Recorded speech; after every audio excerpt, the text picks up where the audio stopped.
ये रिश्ता क्या कहलाता है में चारू और अभीर आए एक दूसरे के करीब।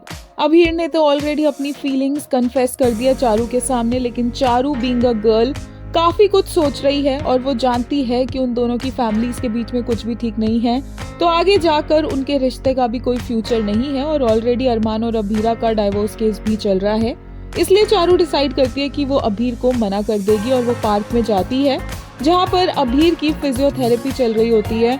अभीर वहाँ पर खड़ा होने की कोशिश करता है सपोर्ट के थ्रू, और चारू जैसे ही अभीर को इतना ज्यादा स्ट्रगल करता देखती है वो उसे मोटिवेट करती है और अभीर भी चारू की बातों से मोटिवेट होकर अपने कदमों पर चाहे कुछ ही वक्त के लिए सही खड़ा हो जाता है और चारू से गले लगा लेती है और बोलती है कि बस अब वो जल्द से जल्द ठीक हो जाएगा।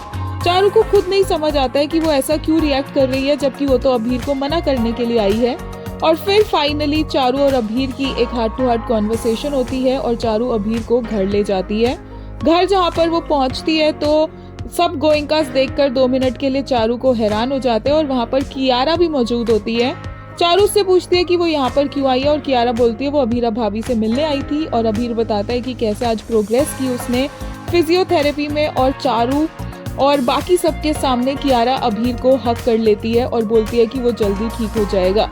सब कियारा को इस तरह अभीर को हक करता देखकर हैरान रह जाते हैं। चारू खुद भी शॉक्ड है कि वो क्या करने आई थी और क्या कर रही है और वो अभीर को मना क्यों नहीं कर पाई।